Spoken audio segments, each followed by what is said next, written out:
My name's Max. I was adopted from Korea when I was like 3 months old, from Seoul. I grew up in Brighton, Livingston County, which is, I used to look up the census data when I was younger and the statistics, and it was like 0.03% were like Asian, and it was a lot less than 1% were like other races or stuff like that. And I was like, I might be that 0.03%. Like that might literally be me. Growing up, I'm one of 6, and we're all adopted. 2 from Korea, 2 brothers from Detroit who are both autistic, and then my sister's from Detroit. And so like 3 black, 2 Asian, and then my other brother was kind of adopted. He was a what do you call that? IVF. So he's like half adopted. So we're like, I don't know, whatever, mixed. So yeah, growing up, like I was the only non-white family that I knew of I went to Heartland schools, but I'd say Brighton because nobody knows where Heartland is. I mean, it was different. I don't know how to separate like normal growing up kids stuff and teasing and just being different and whatever from like race and ethnicity stuff.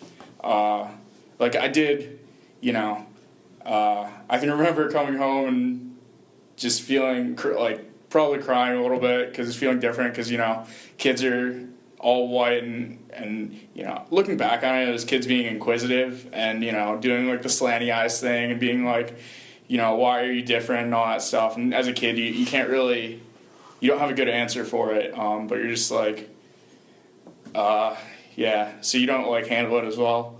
But, yeah, so, eventually, since, Heartland, Brighton, not many people come, not many people go, so you kind of K through 12, it's the same people that you grew up with. So, I mean, I never had a problem with race. So that's why I don't consider it a big part of my life. I do growing up around the vast majority of Caucasian white people. It's kind of funny, kind of weird. I do consider myself white. I don't know. I think of myself, I guess, as the token Asian because most of my friends are white and. I don't know, it just worked out that way, and I'm the only one, but yeah, I mean, that's kind of from then until now. When I was growing up, my parents were great about trying to because I know, I think we talked about it in our last interview, where your parents, if it's international, you have to get I don't know if they still do it, but you have to visit Korea or something, and then you have to do all sorts of stuff. And I mean, it's so my parents they took me. I learned Taekwondo when I was younger, and then the guy Mr. Kill, I think his name was. God, that's taking me back. It's 15 years ago. But he, tried to teach me some Korean, didn't take, and then I don't know, I mean, I think it's important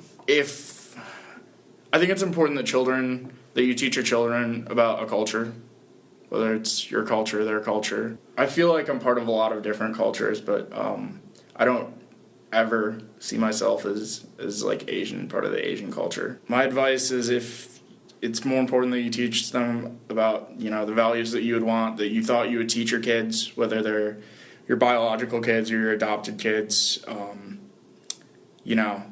you and your partner were thinking about having kids and talking about what you wanted to teach them and how you wanted to raise them, I think that's more important than going out of your way and being let's teach them, Korean culture or Asian culture, whatever, that, you might not be an expert in or whatever, but they'll find their own way eventually. I mean, it's never been important to me, but if it is, I'm sure they'll seek out that